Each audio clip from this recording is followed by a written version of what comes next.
बिस्मिल्लाहिर्रहमानिर्रहीम। जी, आज first year की क्लास है। ठीक है। Motion and force topic chapter हम पढ़ रहे हैं, chapter number 3। The name of that chapter is motion and force. और आज जो टॉपिक हम पढ़ने जा रहे हैं that is elastic and inelastic collision. Last time बेटे हमने कौन सा टॉपिक पढ़ा था? Law of conservation of momentum. मुझे उम्मीद है कि आप लोगों ने उसकी असाइनमेंट बना ली होगी।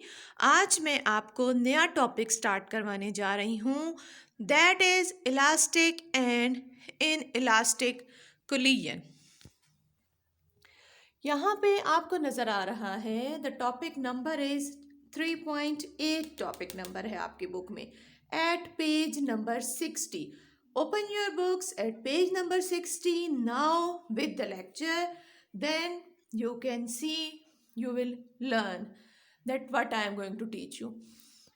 Elastic and inelastic collision. Collision.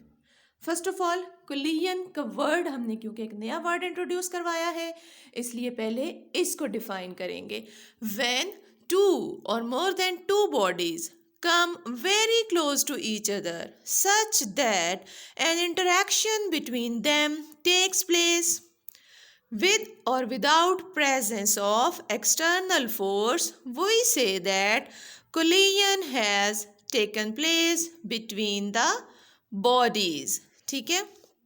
Collision का बेटे आप लोगों को कॉन्सेप्ट है, लेकिन यहाँ पर अब बाय डेफिनेशन आपको आना चाहिए कि कोलिजन होती क्या है। कोलिजन आपको पता है कोई भी दो चीज़ें जब आपस में टकरा जाती हैं, जैसे खुदा ना खास्ता दो गाड़ियाँ आपस में टकरा जाती हैं। इसके अलावा बिलियर्ड बॉल्स हैं, ठीक है, वो आपस में एक दूसरे के साथ कोलाइड करती हैं।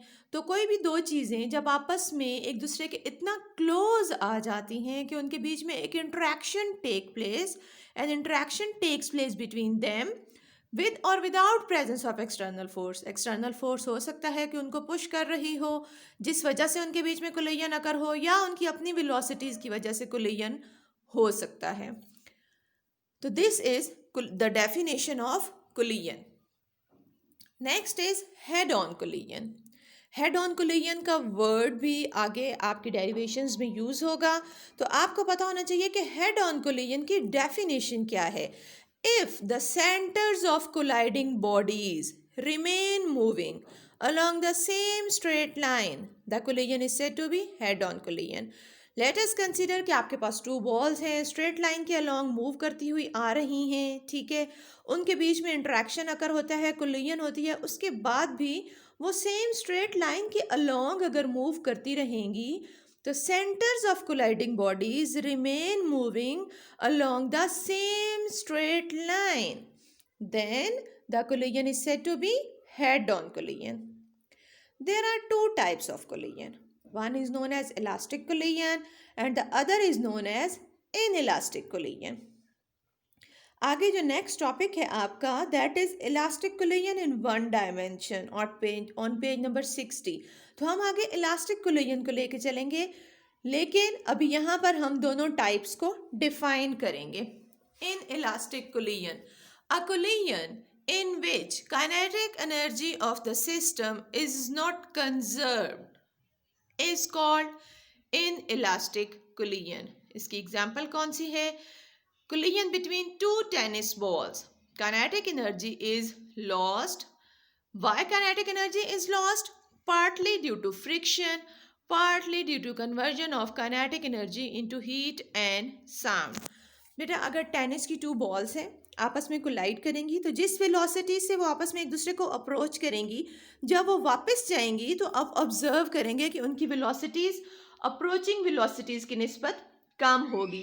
रीबाउंड की वेलोसिटी अप्रोचिंग वेलोसिटीज़ की निस्बत कम होगी। तो क्यों कम हुई? Because kinetic energy is lost. Why kinetic energy lost? Kinetic energy कहाँ गई? पार्टली ड्यू टू फ्रिक्शन, एक तो फ्रिक्शन की वजह से कम हो गई, partly due to conversion of kinetic energy into heat and sound. कुछ काइनेटिक एनर्जी लॉस हुई हीट और साउंड की वजह से। इलास्टिक कोलिजन, नेक्स्ट आपकी डेफिनेशन है elastic collision in the ideal case, elastic collision बेटा आइडियल केस होता है। रियल केस जो होता है उसमें कुछ ना कुछ एनर्जी लाजमी लॉस होती है, लेकिन इलास्टिक कोलिजन की क्या डेफिनेशन है? In the ideal case when no kinetic energy is lost, the collision is said to be perfectly elastic. इसकी एग्जाम्पल कौन सी होगी? When a hard ball falls on a marble floor. एक hard ball लें आप, उसको marble floor के ऊपर फॉल करवाएं, तो वो जितनी हाइट से गिरा था तकरीबन उतनी ही हाइट पे वापस आ जाएगा, बिकॉज इस केस में फ्रिक्शन की वजह से या interaction of the ball and floor की वजह से बहुत ही negligible amount of energy loss हुई है। एनर्जी फिर भी लॉस होती है, बहुत नेग्लिजिबल अमाउंट होती है, उसको हम इग्नोर कर देंगे तो हम कहेंगे कि no kinetic energy is lost. तो वो अपनी ओरिजिनल हाइट पे अगर वापस आ जाती है बॉल, तो ऐसी कोलिजन को हम इलास्टिक कोलिजन कहते हैं। Note, momentum and total energy are conserved in all types of collision.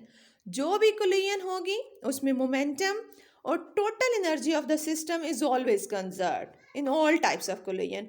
However, the kinetic energy is conserved only in elastic collision.